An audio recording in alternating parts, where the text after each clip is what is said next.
Desperados 3 is a prequel to the series first introduced in 2001's Desperados Wanted Dead or Alive, and utilises many of the systems refined for Shadow Tactics Blades of the Shogun, which itself was built upon the mechanics of games like Commandos and indeed the original Desperados. This Ouroboros-like development appears to have paid dividends for developer Me, who before Shadow Tactics had worked on a mobile hot air balloon game and twee platformer The Last Tinker.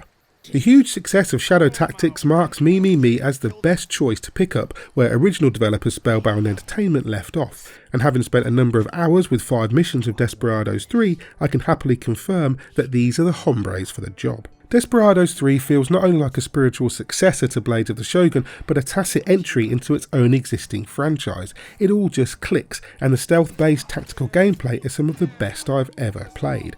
I cannot overstate how impressed I am with this game. You play primarily as series stalwart John Cooper in a time before Wanted Dead or Alive, when he came into conflict with the DeWitt Company and first met many of the companions from the previous games such as Doc McCoy and stubborn love interest Kate O'Hara.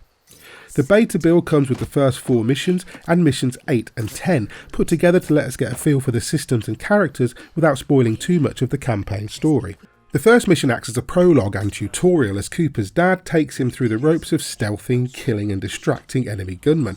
Burning pages float around the place with tooltips attached, the most important of which is to use the quick save. Not many games actively encourage save scumming, but Desperados 3 is built on it. F8 performs a quick load too, and while you're praised for fewer saves or none at all, there's no punishment for using the system with extreme prejudice. You'll often be in control of more than one character at a time, each with different skills, strengths and limitations.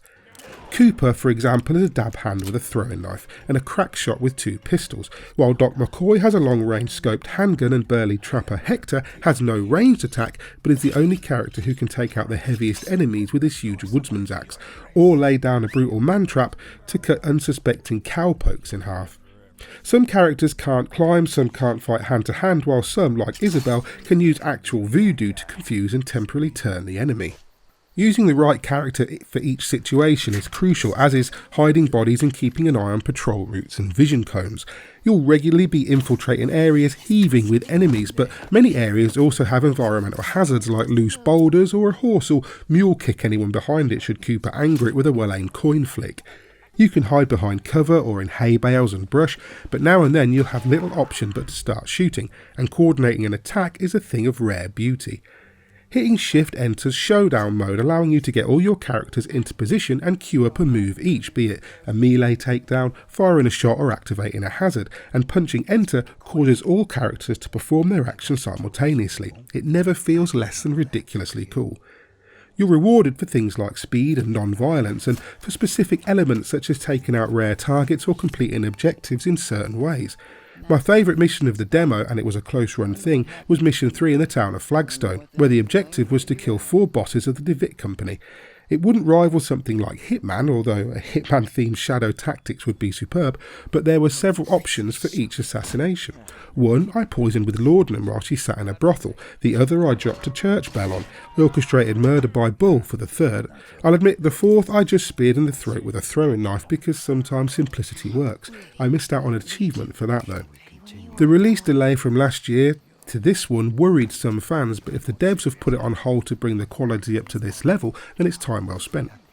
Everything about Desperados 3 feels thought out, planned and created with love, care, attention and above all, respect for the originals. The environments are incredibly well detailed, streets bustle with people and noise, and the atmosphere is palpable and authentic. I'm excited to play the full game, to meet and get to know the characters fully, and to experiment with each level and the objectives within. Will you be picking up Desperados 3 when it launches later this year? Do let us know in the comments, and if you enjoyed this video, please remember to hit like, subscribe and tag the bell icon too so you're notified whenever we drop a new video. Thanks for watching.